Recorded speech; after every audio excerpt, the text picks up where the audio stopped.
Hey, welcome to Church Experience. Thank you so much for spending part of your weekend with us. Now's a great time to grab your pens and weeklies and head to your seats if you haven't already, because the service starts in 90 seconds.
Welcome, CE family. We cannot wait to see how God is going to work through today's service. When you're in the service, if you have any questions, comments, or prayer requests, go to churchexperience.tv/connect or pull out your camera app and scan this QR code. Or if you've always wanted to stay connected with us, just hit the subscribe button. We really would love to hear from you and get back to you and be praying for you, CE family. Right now, we are ready to jump into today's service. Would you stand with me as we spend time worshiping Jesus, singing along to Him?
faith be the song that calms the storm inside of me.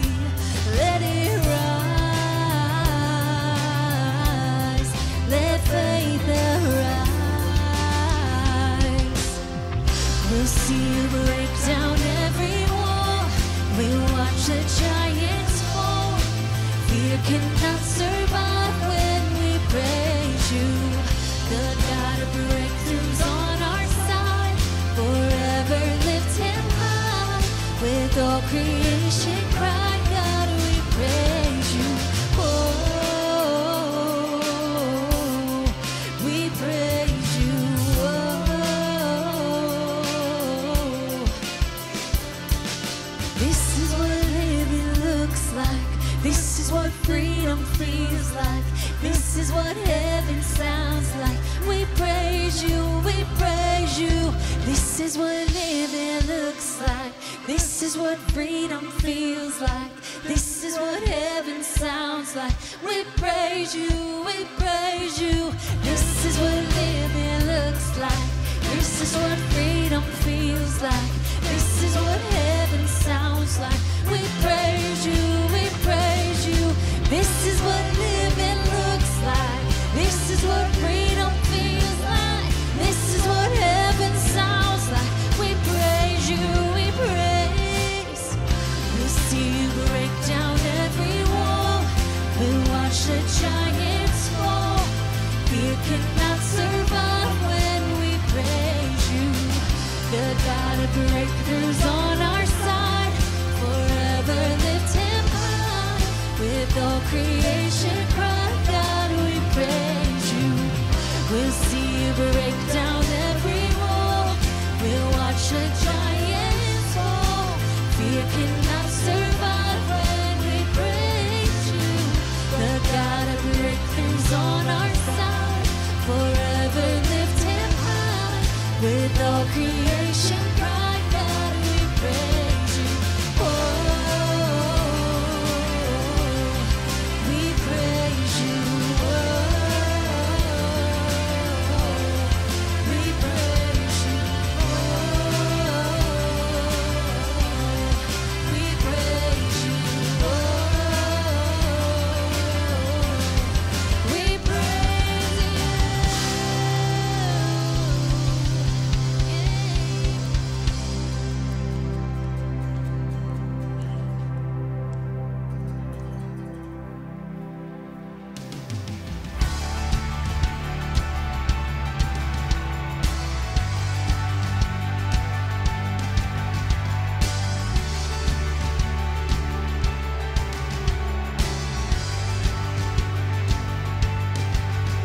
Your word is a lamp unto my feet. Your way is the only way for me. It's a narrow road that leads to life, but I wanna be on it. It's a narrow road, but the mercy's wide, 'cause you're good on your promise. I'll take you at your word. If you said it, I'll believe it. I've seen how good it works. If you started, you'll complete it. I'll take you at your word.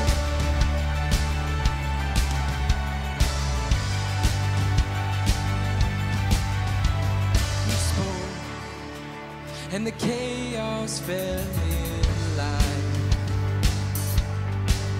Well, I know, 'cause I've seen it in my life. It's a narrow road that leads to life, but I wanna be on it. It's a narrow road, the tide is high, 'cause you're part of the water. I'll take you at your word. If you said it, I believe it. I've seen how good it works. If you started, you'll complete it. I'll take you at your word.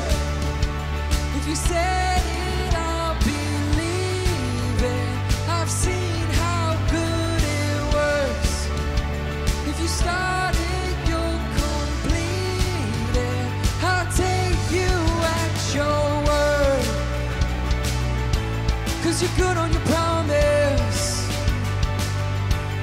You're good on your promise.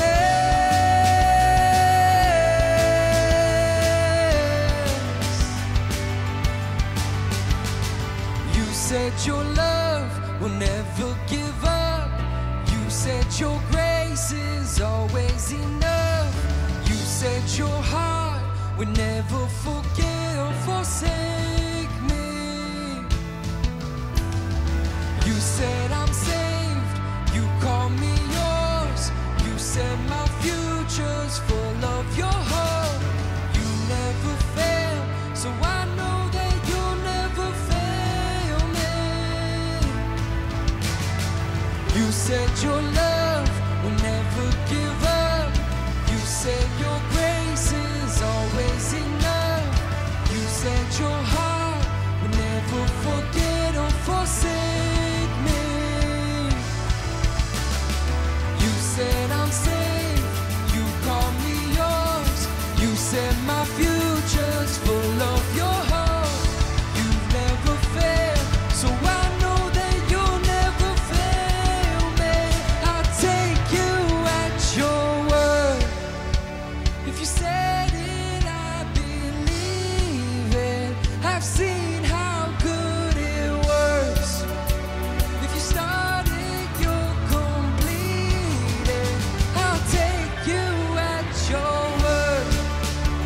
If you said it, I believe it.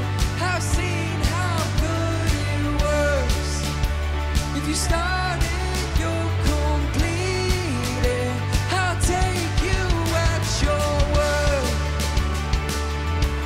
'Cause you're good on your promise. You're good on your promise.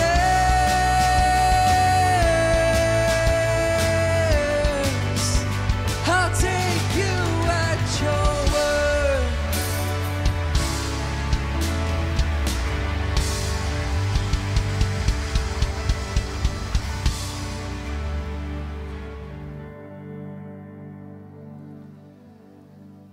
Dear Heavenly Father, thank you for your word that is timeless, your word that covers us and protects us, the promises you've given us, Lord. Your words are powerful, and Lord, we are so thankful for all the words that you've given us, all the words you put on our hearts, and all the words that you've said in your truths, Lord. And we pray that your word goes on forever and ever. And it's in your mighty name we pray. Amen.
Well, I love getting together for worship on Sunday mornings. I hope you do too. I hope you look forward to it. It really is the best hour of the week.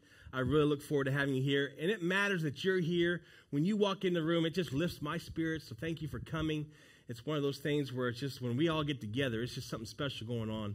And so glad that each and every one of you are here. We are full steam ahead into 2024, right? Full steam ahead. It's already more than halfway through January. Can you believe that? We're just cruising along. As we start off this new year, this is typically the season of self-improvement, isn't it? The season of self-improvement, which is good, right? And the reason it's good is, and I don't have anybody really in mind, but some of you need to improve some things, right? Come on now. Let's just be honest. I'll just let you wrestle with that for a minute, okay? It's a good thing. This is a season we become painfully aware of where we are and where we're not, right? We become aware of what we need to start doing. We become aware of what we need to, say it with me, stop doing, right? Maybe some things we need to stop eating. Maybe start eating some of these things instead. In many of our cases, it's the same stuff we wrestled with last New Year's, right? Excuse me. And so we keep trying, and maybe we even get to the point where we aim low so we don't really miss anything. If we aim low enough, we won't miss anything. So let's just be real, all right? Some of you have made resolutions. We're just a couple weeks into it, and you're like, what resolution, right? I didn't remember making resolutions. If I did make a resolution, it lasted maybe a day.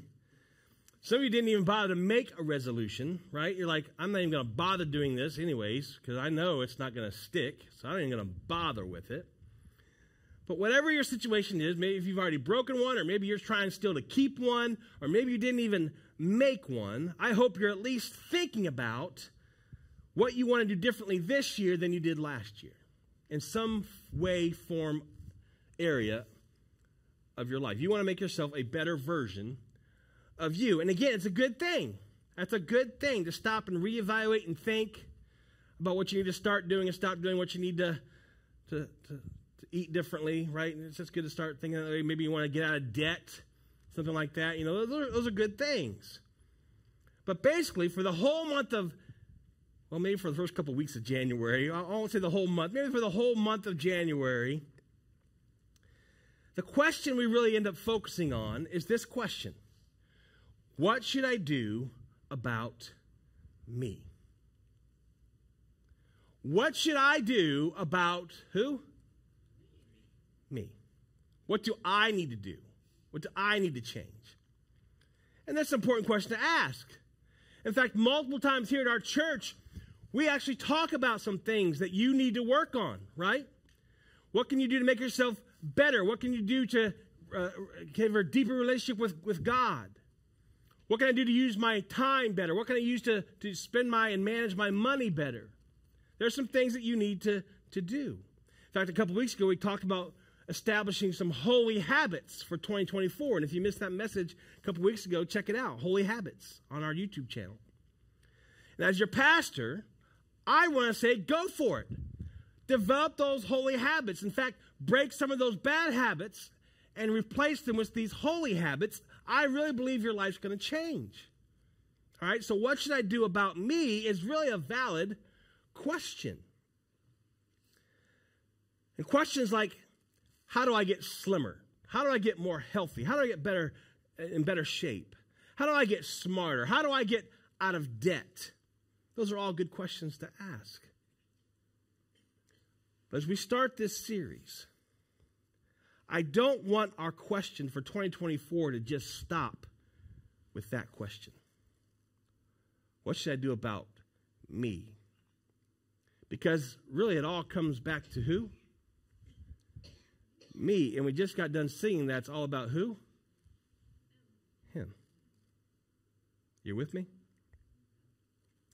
And so as we start this series called Aim Higher, I want to try to focus our attention on a bigger, better, more broad question. It's a question that is going to potentially help you and may actually motivate you with your what should I do about me question. This might even motivate you with that question, all right, to do some of those things. But it's a different kind of question. It's an aim higher kind of question.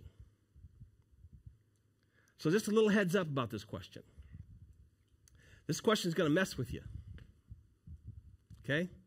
If I had a little parental warning sticker, I might put that on there. This question is going to mess with you. It may bother you a little bit. It might even make you feel guilty.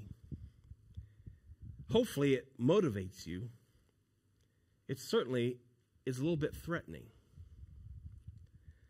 In fact, some of you are going to be downright disturbed by this question. And that's good because it's a really important question that I think ought to disturb us, that we ought to be asking ourselves. And if we allow it to do its work, this is the kind of question that can give you focus. And this isn't just pastor speak here. This is the type of question that has the potential to really change your life. It'll change the trajectory of your whole life to give you a real purpose in why you're living at all. For some of you, when I ask this question, you're going to know the answer immediately, all right? Others of you aren't going to have an answer yet, but that's okay, all right? This is a conversation. We're going to talk about it, and really this is just the beginning of the conversation. We're just starting the conversation. Now, if you're a Christian and you've committed to being a follower of Jesus, and I really hope everyone has committed to that end, to be a follower of Jesus, this question is really important for us. Because this question, or the sentiment behind this question, is the thing that fuels really the story of our faith from beginning to end. It's a common thread that goes all the way through the story of our faith, the history of our faith from beginning to end. I'll give you some examples of this question. Before I give you the question, let me just give you some examples. This question is the reason that Moses, how many of you know who Moses is? You've heard of that name, Moses. Most of you know that story. It's the reason that Moses couldn't stand by and do nothing while his people labored and suffered under the authority and mistreatment of their Egyptian taskmasters. Okay? See, Moses was a prince. He was actually part of Pharaoh's household. And some of you know that story, how he got there. We won't go into it today. But he was related to this nation of Hebrew slaves. And that would have been easy for him to just look the other way and live the prince lifestyle, right? Just kind of ride this thing out as the prince of Egypt. But he just couldn't do it because of that question. Another example, this question is why, and this isn't as familiar of a story, but it's why, it's a powerful story. It's why Queen Esther, some of you have heard of her, Queen Esther, who was the wife of the most powerful person in the world, King Xerxes, couldn't stand by and do nothing when she discovered there was a plot to exterminate the Jews in Persia. And she finds out this plot, and she's the queen, but it's not like the king and queen type of thing that we would think of, right? She can't just walk into the king and say, hey, honey, I'm the queen. Will you do me this favor? In fact, there's a law that you couldn't even walk in the presence of the king without being invited into the presence of the king. And if you did, you violated the law, it was the death penalty. So this is a pretty serious law. And so Esther discovers there's this plot against the Jews, and the only person that she can think of that can stop her people from being exterminated is King Xerxes. And if you read the story, he hasn't called her into his presence for 30 years. In fact, or 30 days. He has a harem of multiple wives. And so he calls different ones in when he feels the pleasure to do so. And he hasn't called Esther in 30 days. And so she gathers some people together, and she's got this plot that's going to exterminate the Jews, and she knows it's an urgent matter. And so she gathers some people together and says, hey, will you pray for me? Will you guys fast? Because I'm going in to see the king. I'm going in. And if he doesn't hold out his golden scepter, which showed that he was favoring her being there, then it's over. My life is over. But I've got to go. I've got to go anyways. And then she makes this famous statement in Esther chapter 4, verse 16. This is Esther, Queen Esther, saying, if I die, I die. Talk about drama, right? Because she can't stand by and do nothing because of this question. Let me give you another example. This question is the reason why the Apostle Paul, many of you have heard him, was willing to face persecution and imprisonment. He wasn't willing to just keep his mouth shut. He wanted to tell everybody the good news about Jesus. People needed to know what God had done for them. And he travels around, a missionary, telling people about Jesus. And he finds himself in Athens, and Athens is filled with hundreds of idols to false gods, and he has to do something about it. And so he starts preaching. Acts 17:16 says Paul was greatly distressed over what he saw.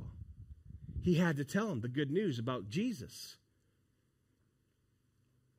This question is the reason why Jesus was willing to leave his Father's side and come to earth to suffer for us.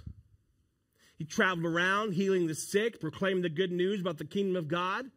In Matthew 9:36, it says when Jesus saw the crowds of lost people, he felt compassion for them.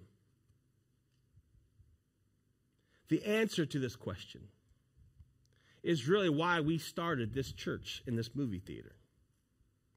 Seriously. I mean, some people might say, does Cape Coral really need another church?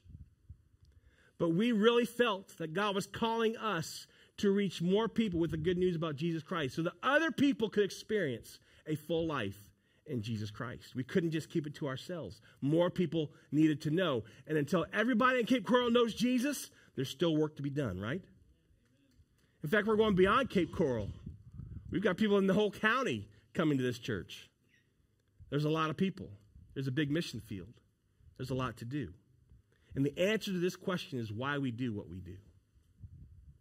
So all that to say this. When we ask this question, you may not have an answer right away. And again, that's okay. But I want you to write this down somewhere. Take a picture of it. Put it somewhere that you're going to see it often. Because it's the kind of question that will make your life better. It will make your life have purpose and meaning. On the other hand, as soon as I give you the question in just a minute, some of you are going to know immediately what the answer is. You know what the answer is for you.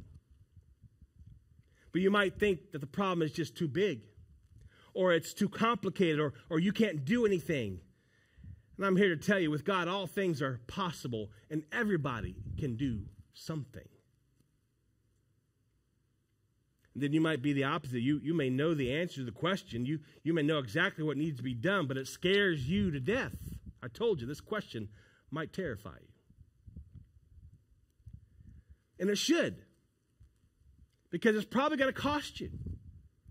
It's going to cost you some time. It's going to cost you some money. It might cost you some freedom. It's going to cost you some opportunities. It may cost you your reputation. In fact, there'll be people that you know, people that you're in relationship with, maybe people in your family that aren't going to understand. They're going to be like saying, you're going to do what?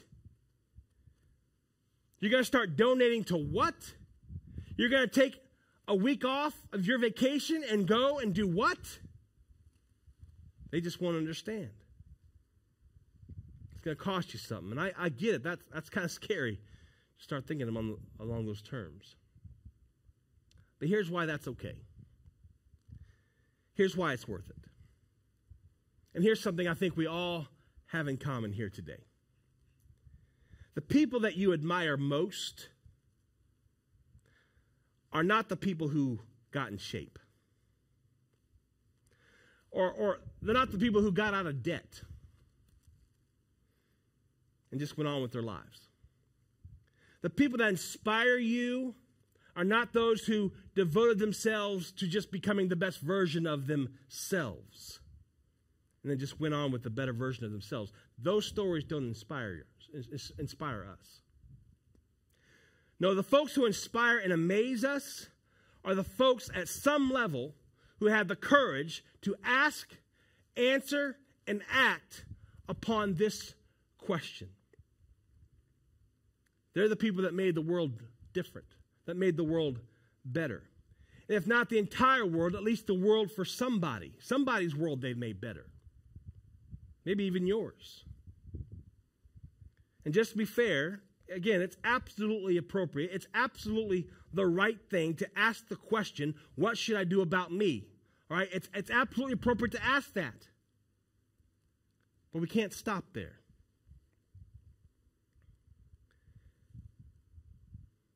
But as you start this year long with that question, I want to invite you again to step away from the mirror, to step off the scale, put your phone down for a moment. And I don't know about you, but let's aim higher. Are you with me? Let's ask a better question, a more clarifying question. And again, to be honest, maybe a terrifying question, all right? I'm just giving you this disclaimer because it might reveal something about us. That's a powerful question. It's a question that has the potential to catapult your life to reach higher heights than you ever even imagined was possible. So here it is. Are you ready?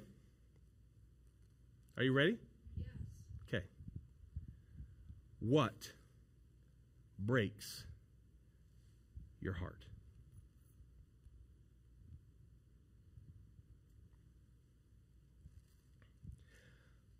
I want us to wrestle with that question today. If you have a Bible, I want you to turn to Nehemiah. It's in the Old Testament. Turn to Nehemiah. As I already pointed out, there's lots of stories in the Bible that I could apply to this question.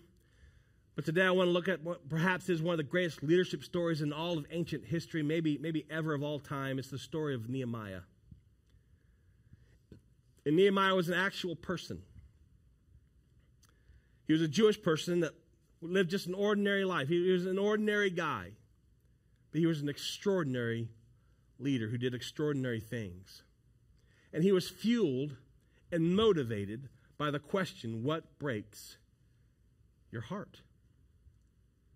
And it was so extraordinary that the Jewish people, his story, they loved this story so much that they included it in the Jewish scriptures. And so this story predates the Jewish Bible, was included in the Old Testament, and then the New Testament was added onto it, and that's why we have it here today recorded for us in our Bibles. The story of Nehemiah.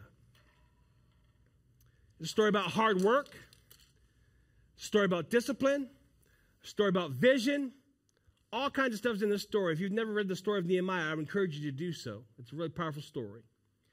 And so to set up our conversation today about this disturbing question, what breaks your heart, I want to read to you the entire first chapter of Nehemiah, all right? This takes place right after what was called the Jewish exile. So I want to give you just a little history lesson. The Jewish exile happened about 605 BC. The Babylonians had invaded Judah. So if you think about modern-day Israel, there's sort of the top and the bottom of Israel. Israel is kind of a long, narrow country. If you think about that, back then there was a northern kingdom and a southern kingdom, and the Babylonians invaded the southern kingdom called Judah. So they invaded that first.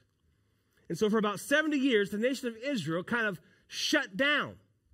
All the temple worship was shut down. The economy was shut down. The whole kingdom kind of went out of business because they've been conquered by the Babylonians. After about 70 years of the Babylonians, the Persians conquered the Babylonians. And so now you have Cyrus the Great, who is part of Persia. He decided, hey, all of you Jews that have been scattered all over the place because of the Babylonians, I want to make a proclamation that all of y'all can go home, okay? If you're scattered from your home country, from Israel, again, all these people were scattered all the different places. You guys can go back to your homeland. Go ahead, go home. Everybody can get to go home. And so there's this great migration back to Israel. So hundreds of thousands of Jews migrate back, and they reestablish the nation of Israel. They wanted to crank up the economy again. They wanted to start the temple worship again. But it didn't go so well. They're having some trouble. All right? And one of the reasons they're having trouble is because many of the best and brightest of Israel were taken captive. People like Daniel that we talked about a couple weeks ago. The best and brightest, the kings would take the best and brightest and say, hey, we want you to be the best and brightest for us. And so Israel, when they go back to try to reestablish, they didn't have that pool of people to draw from. There's kind of this void of leadership. So they're having all kinds of trouble getting things started. It's kind of stalled out. Suddenly, all these Jews are coming back, and not just are they having trouble, but there's new people who've moved into their land. And so not only is it having trouble just getting established, it's getting kind of crowded because they're like, who are you people? And they're like, no, who are you people? Right? Well, this is the land that God gave us to occupy. Well, we've been occupying this for 70 years. What are you talking about? So there's all kinds of stuff going on. Now, about 90 years after that migration began is where we find Nehemiah. All right? Again, Nehemiah was a Jewish man. We don't even know if he'd ever been to Israel. We don't even know if he'd ever seen Israel. Maybe he's never even been to Jerusalem. We meet Nehemiah. He's working for King Artaxerxes of Persia. And he's a cupbearer. All right? He's basically protecting the king's cup. In fact, you kind of picture what that might mean. There might be people who might want to poison the king. And so he had to keep track of the cup so no one would poison it. He might even have to taste it. So it wasn't necessarily a high glamour job, but it was a decent job. He's working in the palace as the cupbearer. And so all we know is that Nehemiah is in Persia. He's working for the king. And he begins to journal his story. That's what this is. It's his journal on this story. It's in our Bible. That's a fascinating story. So I want to read to you the first chapter of this Old Testament story to talk about our discussion about what breaks your heart. Any questions? Good. All right. So here's how it goes. The words of Nehemiah, the son of Hakaliah, in the month of Kislev, in the 20th year. Now that's really important because this is history. This isn't some fairy tale. This isn't once upon a time. These details are given in there to say this is actual history, okay? This is a point in time in history. In the month of Kislev, in the 20th year, while I was in the citadel of Susa, and Susa was essentially the capital city of the Persian Empire, while I was at the citadel of Susa, verse 2, Hanani, one of my brothers, came from Judah, the southern part of Israel, with some other men. And I questioned him about the Jewish remnant that had survived the exile. Also, I want to know about Jerusalem, he says. Now remember, all these people are migrating back to the homeland, okay? And so he's asking about, hey, how's that going? Have you got the temple up and going yet? Is the economy going yet? Hey, how's it going back in the homeland? So these guys from Judah come and see Nehemiah. He's asking them, how are things going? And in verse 3, it says this. It says, they said to me, those who survived the exile and are back in the province are in what? Great trouble and disgrace. It's not going well, Nehemiah. That's terrible, Nehemiah says. He goes on to say, the wall of Jerusalem is broken down and the gates have been burned with fire, which basically means we've got no defense. This city is in ruins, all right? If you didn't have a gate, if you didn't have a wall, this place can be attacked by any side. It's vulnerable. It's not good. It's not going good, Nehemiah. Then this next very powerful statement, verse 4. When I heard these things, I sat down and what? Wept. When I heard these things, I sat down and wept. It's our question. What breaks your heart, Nehemiah? This news broke his heart. In other words, Nehemiah, this wasn't just, oh, shame. That's such a shame. I'm so sorry to hear that, guys. I'm in the palace. I'm doing okay here. I'm sorry to hear that. It's not going so well. Thanks for coming. Thanks for stopping by. See you next year, something like that. It wasn't that. When he heard the news, it broke his heart.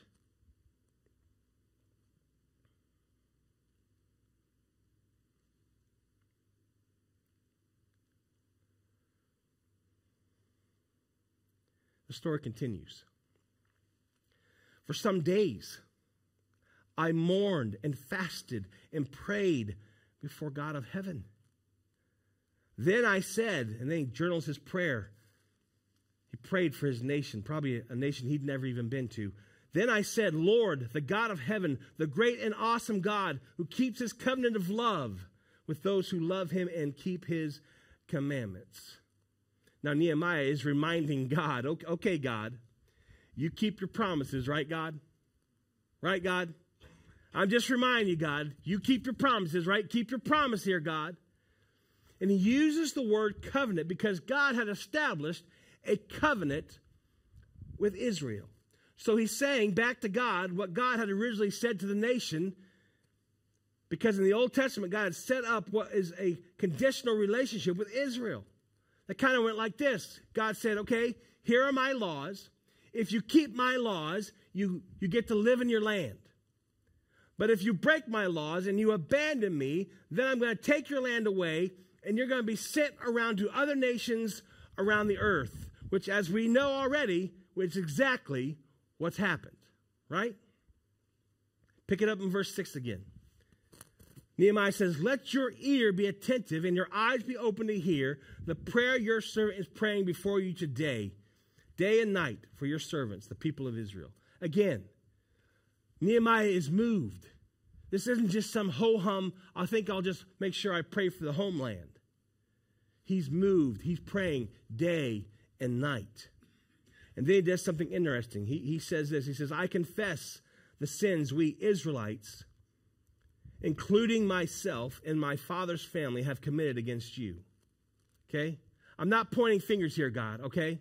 I've messed up too. I know our people have messed up, God. You are right to keep your covenant and for us to be scattered, God. Verse 7, we have acted very wickedly towards you. So the implication is we deserve to be thrown out of our land. We broke the agreement that you established with our forefathers. We've not obeyed the commands, decrees, and laws that you gave your servant Moses, because this contract between the people and God goes all the way back to Moses. Verse 8, remember the instruction you gave your servant Moses. Now he's going to quote God back to God again. Okay? This is very interesting. If you are faithful, remember, you're saying, if you are faithful, I will scatter you among the nations, which is exactly what happened. Again, that's why he's in Susa. That's why he's not in Judah right now. Verse 9, but if you return to me. You see, this is what Nehemiah is hoping for right here. If you return to me and obey my commands. God, you remember when you said that, God? Check this out. Check this out. Then even your exiled people are at the farthest horizon. I will gather them from there and bring them to the place I have chosen as a dwelling for my name, which has always been Israel, Jerusalem. You see, Israel was God's nation, was God's chosen people. Jerusalem, where the temple was, in the Holy of Holies, was where the presence of God was known to reside. Verse 10, they, talking about Israel, Nehemiah says, are your servants and your people whom you redeem by your great strength and your mighty hand. Now he's saying, hey, you remember that whole Moses thing, the whole plagues thing, the whole let my people go? I mean, you went to great trouble to redeem your people back then, God. Now we're not in Egypt. We're scattered all over the place. And so, God, would you be willing to redeem us once again? You said it, God. If we would turn back to you, you'd be willing to redeem us, gather our people, and bring us back. Verse 11. Lord, let your ear be attentive to the prayer of this your servant, and to the prayer of your servants who delight in revering your name. And then he asks for something specific. He says, give your servant success. That's awesome. Come on, God. I'm your servant. Please give your servant success today by granting him favor in the presence of this man. Now, here's what he's about to do. This is who the man is. Nehemiah, again, who's got it made. He's got a job. He's in the palace. He's not having to scratch out a living out in the wilderness somewhere, out in the desert somewhere. No, he is a palace employee. That's probably a pretty coveted job. Even though it's a cupbearer, it's probably a pretty coveted job. He's living the life. He's living the dream. He's in the palace. He's got everything he wants. He's got everything he needs. But he's like, I can't unhear what I've just heard.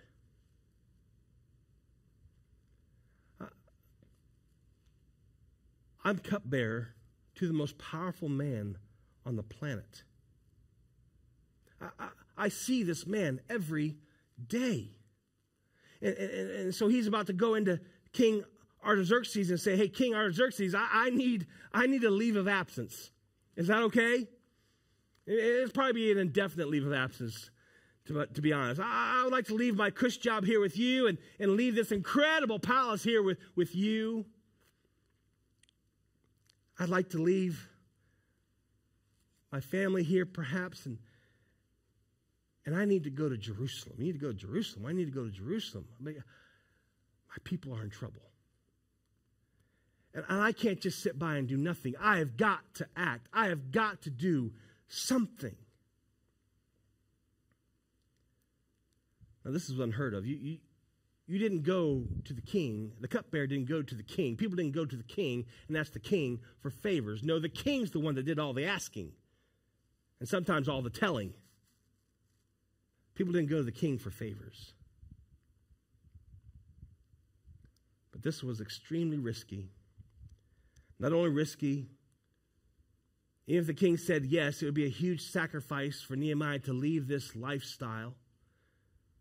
I mean, you spend your whole life getting to this place. Most people would never, ever ask to leave. But Nehemiah's heart was broken.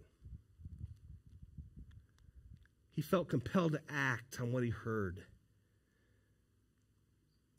And I love how he finishes this chapter, this final phrase, because it's just kind of a dramatic statement. It says, I was cupbearer to the king. In other words, I wasn't some great political leader. I wasn't some great military general taking legions with me. I wasn't a person of great means. I wasn't wealthy. I was just an ordinary guy going to work every day, doing my job, raising my family. I had no authority. I was the cupbearer to the king. And so the king says, you have my permission to go. And this is an extraordinary story. I would encourage you to read the rest of it. But the thing that caused Nehemiah to leave what was comfortable for what was uncomfortable is really behind the question that we're wrestling with today. What breaks your heart? And again, I don't expect you to have an answer today, but wrestle with this question. Look at it again. What breaks your heart? When you look around your community, when you look around your neighborhood, when you look around your city, when you look around your country, when you look at the economy, when you look at our school system perhaps, when you look at what's happening to our families in this world, when you look at what's happening with children in this world, maybe when you look at the whole state of our nation, the moral decline of our society, when you look at how people have turned their back away from God. I don't know what captures your attention. I don't know what it is that's going to break your heart. But when you look around your community, when you look around your neighborhood, what breaks your heart? Anything? In other words, when you're just thinking about whatever it is you want to think about, what's the thing that you can't get off your mind? What's in your heart? What's on your thoughts? What problem disturbs you? In fact, it's so disturbing, you try even maybe not to think about it so much because it bothers you so much, this problem. And you might even tell yourself, well, I can't do anything about that. It's just kind of always been that way. It's always going to be that way.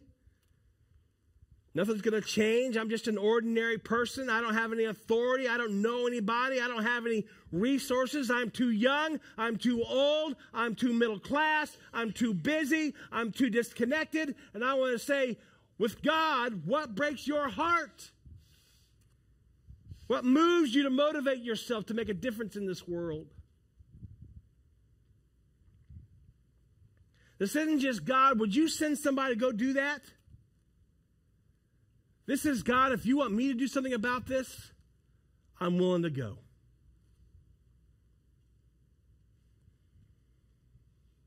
What breaks your heart? You see, this is a dangerous, dangerous question. Instead of going into this year just asking the question, what do I want to do about me? What if we aimed higher and asked this question? What breaks my heart? What should I do about those around me? What moves my heart to the point that I'm going to do something about it? Because here's the truth, and I think we all agree with this. If we really want to become a better person this year, then do something that makes this world a better place. There's an old Latin proverb, it'll be on the screen here, that says, "What man is a man who does not make the world better?" Again, the people that we admire most, the people that inspire us, the people that we tell our children about, the people that we know, we read biographies about, are not the people who are able to maintain their ideal weight. Come on, right? And they're not the people who got out of debt. Oh my gosh, you got to read this story. You got to see what this guy did. He had $12,000 in credit card debt, and he paid it all off and lived happily ever after. Isn't that so inspiring? Come on. I mean, that's good. That's important. Getting out of debt. Some of you need to get out of debt, all right? Some of you need to lose weight.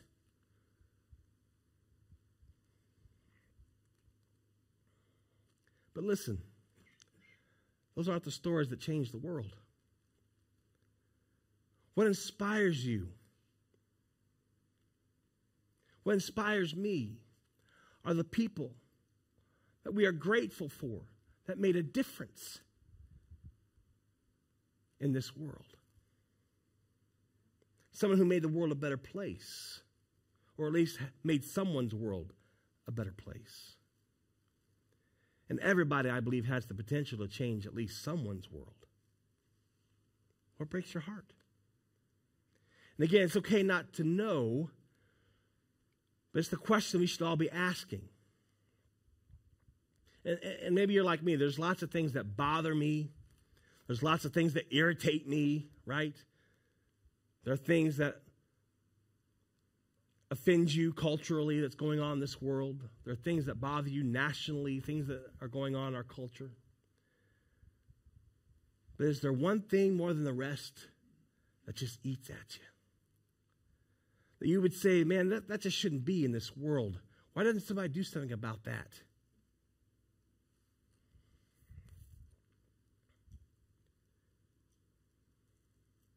And it may be frustrating you because you don't think there's anything you can do. And there's maybe a little bit of a tension that bothers you. It doesn't seem to bother anybody else, but it bothers you. Is there anything when you start thinking about it makes you mad? Something that you find yourself saying, man, that just shouldn't be, just shouldn't be. You might know the name Janine Maxwell. Janine owned one of the largest and most successful marketing companies in Canada. It really went beyond Canada. But on September 11th, 2001, that's a very significant date in the life of our country, Janine found herself in New York City. And as she was being evacuated from her hotel room and told to run for her life, planes were being flown into the World Trade Center. In that moment, her husband, Ian, was actually on an American Airlines flight to Chicago. And their young children were across the border back in Canada at home. So you can imagine the fear and the panic that she experienced. All the transportation in and out of New York stopped, okay? So Janine had to kind of fight her way to get back to Canada. It wasn't just an easy trip to get back home to her family. She wasn't even certain what the future was going to look like. But that world-changing event became a life-changing event for Janine. It was the catalyst that moved her forward. At first, she sank into a deep depression. But later, she went to the darkest parts of Africa in search for the meaning of life. She found herself standing face to face with the AIDS pandemic, trying to understand what to do with 15 million orphans who were left in the AIDS epidemic wake. Excuse me. She saw children raising children because that disease had destroyed and killed almost all the adults. And Janine's heart broke. She couldn't unsee what she had seen. She felt God wanted her to close her successful marketing firm and follow him into something bigger, something higher. And so her and her husband shut down their marketing business and they moved to Swaziland, Africa. And they just began rescuing babies. And the first thing they do is they have them tested to see if they have HIV. And sure enough, oftentimes they are HIV positive. And so they start a hospital. And they've been rescuing babies now for the past 12 years. And perhaps you're wondering how many babies they've been able to rescue. I want to show you a picture on the screen here. All right? Just this month, they've rescued number 401. 401. And the babies they rescued 12 years ago, you see in that picture now, are now 12 years old. Okay? 401 babies. Once they saw it, they couldn't unsee it. It broke their heart. They had to do something about it, and they took action. Obviously, they couldn't rescue all 15 million. And they could have easily just said, well, there's nothing we can do. There's 15 million. It's just too big. No. They said, if we can just rescue one, it's worth it. It's enough.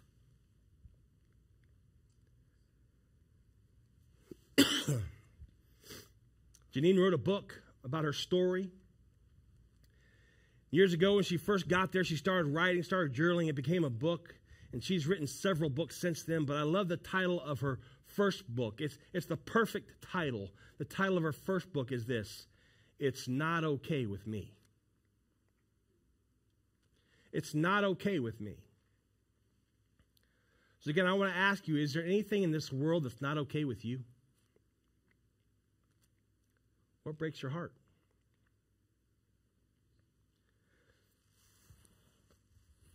A different way of asking this question is this. Maybe it will be a more clarifying question. If it were up to you and you could choose one thing, look at this question on the screen. What would you like people to line up and thank you for at the end of your life?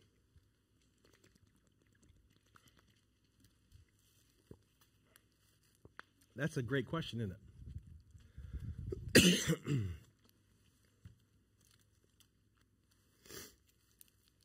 If you could pick one thing, all your productive years are over.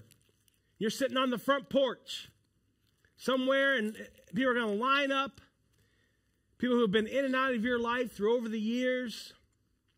If you could choose one thing that they would come and thank you for, what would it be?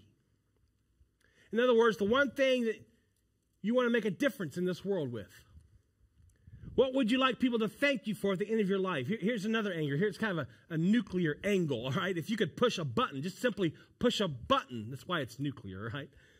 If you could push a button and change one thing in the world, what would it be? If it was just that simple, you could just push a button, it would change it. What would that be? Does that clarify anything for you? Now, if you don't have an answer, don't force it. There's not going to be a quiz. Nobody can read your mind, all right? You don't have to know today. But if you don't know, if you don't have an answer, I want you to wrestle with this question. Look at it on the screen again. What breaks your heart? Now here's the good news, all right? As we wrap this up here. Here's the good news. You're not going to have to face down Pharaoh and deliver the nation of Egypt to Egypt, all right? You're not going to have to do that. You can take that off the list. Whew. You're not going to have to rebuild the wall of the city like Nehemiah had to do, all right? Check that off the list. That's already been done. You don't have to do that. You're not going to have to replace the burned down gates. You're not going to have to restore the national economy. You're not going to have to confront idol worshipers in Athens like Paul did. You probably won't even have to quit your day job, all right? But you're probably going to have to quit something. What breaks your heart? See, if you answer this question honestly, it's likely that you're not going to have to give up everything in your life, okay? But you might have to give up something.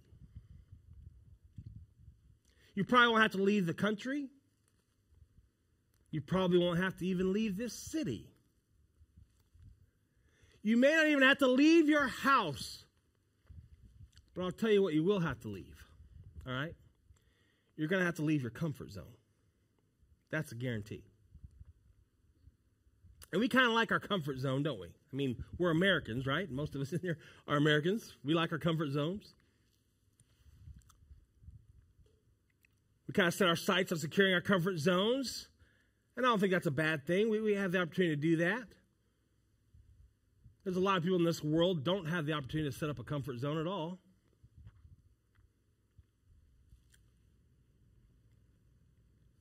We can save toward it. We invest toward it. We plan toward it. We get our family all straightened out toward it. We can kind of work toward establishing that comfort zone. It's kind of like the culture of Florida, right? We set up the comfort zones. We have retirees around here all the time. The comfort zone.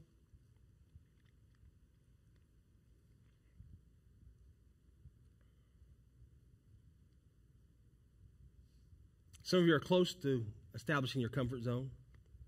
Some of you are in your 20s saying, maybe someday I'm going to have my comfort zone established, right? One of these days. But listen, if you wrestle with this, you won't be able to stay in your comfort zone all the time. If you wrestle with this question, you're going to be forced, you're going to be called, you're going to be motivated to step out, because whatever breaks your heart, you're not going to be able to address it from the safety and comfort of your comfort zone.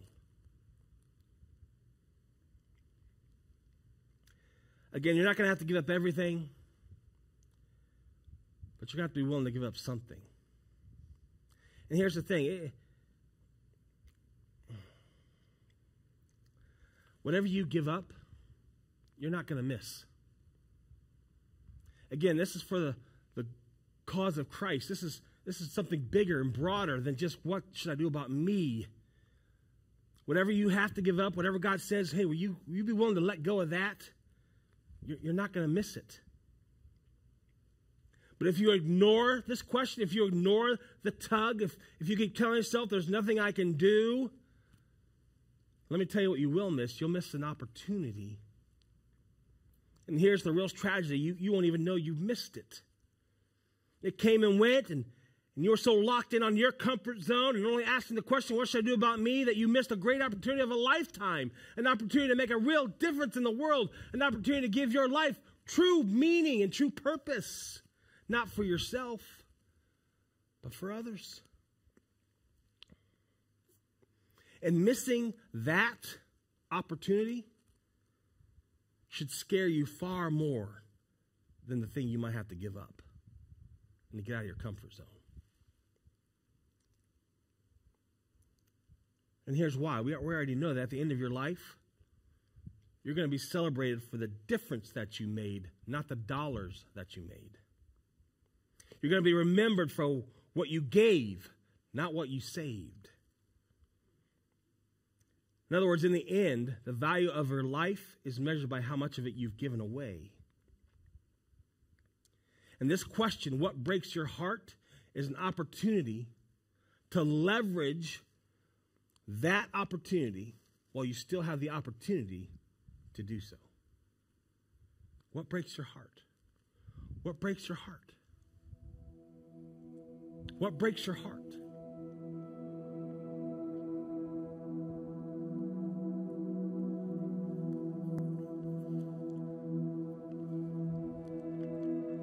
If nothing breaks your heart, pay attention to that too, because that says something about you too.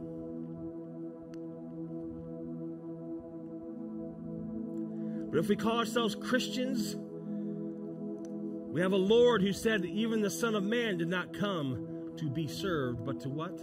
To serve. To give his life as a ransom for many. Now that I have done these things for you, you should now do these things for each other. Right?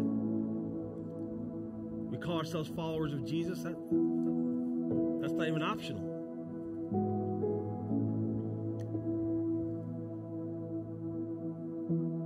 So as you're trying to figure this out, go ahead and get in shape. Go ahead. Get out of debt. Keep working on you, because chances are the better version of you will allow you to be able to do something bigger for God. So it does play a part. But don't just stop there. That's too narrow thing to live for. That's too small. That aim's too low. Let's aim higher. What breaks your heart? I don't want you to miss that. Would you bow your head and close your eyes? Heavenly Father, every one of us is the product of somebody who put us ahead of themselves. Maybe it was a coach, a teacher, a grandparent, a parent who gave up financial opportunities so they could be at home. Or a parent who decided to say no to some things so they could be at our ball games. Or maybe so that they could put us to bed at night. Somebody put us ahead of themselves. In fact, you did that for us. Father, all of us understand that we are products of somebody else who gave up something personal for the sake of us.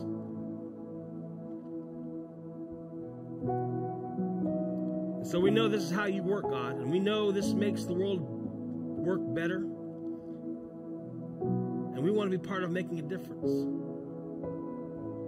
We don't want to aim too low. So, Father, wherever this question lands with us, for those of us who know what the answer is, but we're too scared because it's too big or seems like we just can't do anything.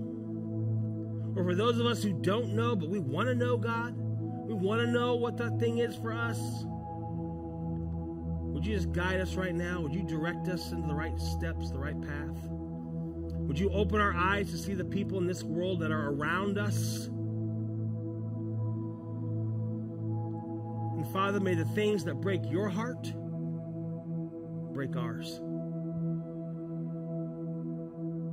Give us the wisdom, give us the courage to step out of our comfort zone and into our true calling in this life, to make a difference.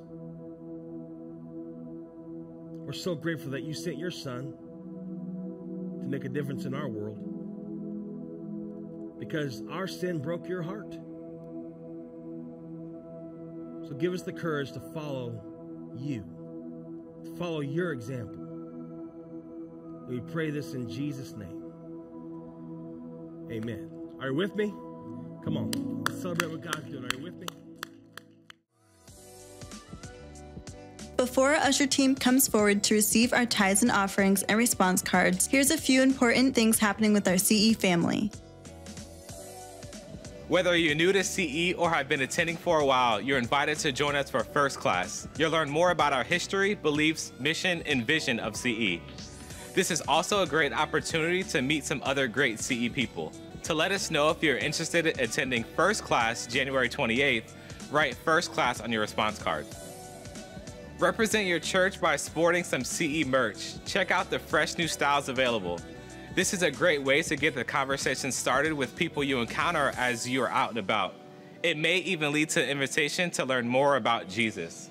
Check out our new styles at www.churchexperience.tv/merch.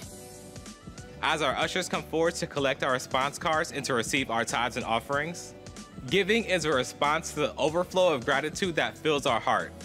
Gratitude for all that He has done and has yet to do and through our lives in the church family. When we respond with a grateful heart, we are walking in radical generosity that will overflow into many areas of our lives. No matter how you choose to give, whether in person, online, or through the CE app, you are laying the pathway for others to encounter and know Jesus. Thank you for your generosity. Thank you for being on mission with us to help more people experience a full life in Jesus Christ.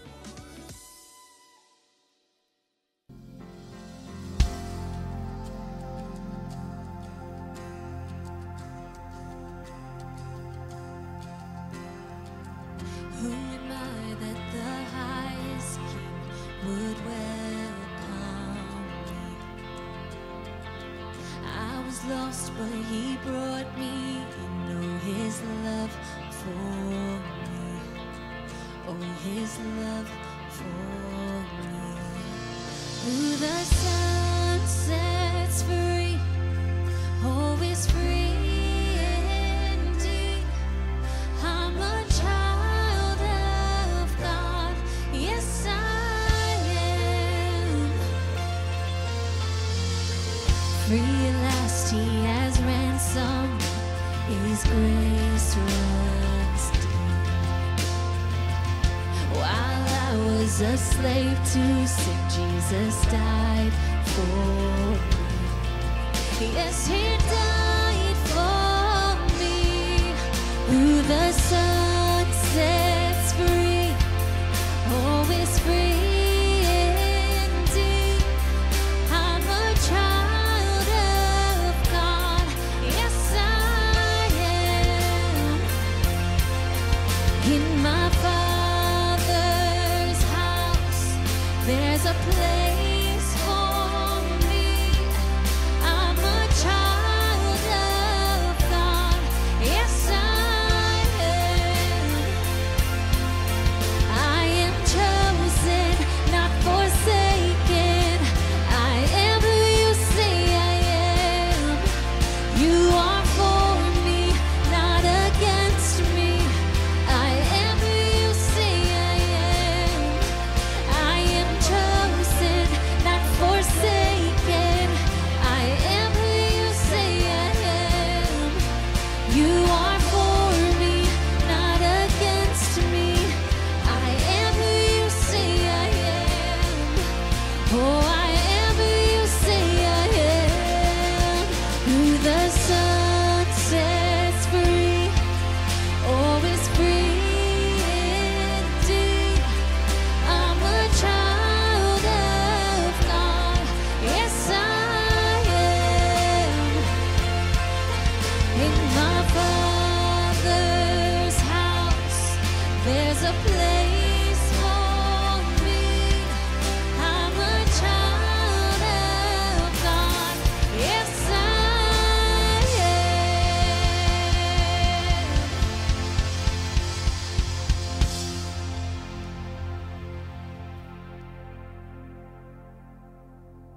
I loved today's impacting service. You may have personally made a commitment today during the service, and if so, please reach out.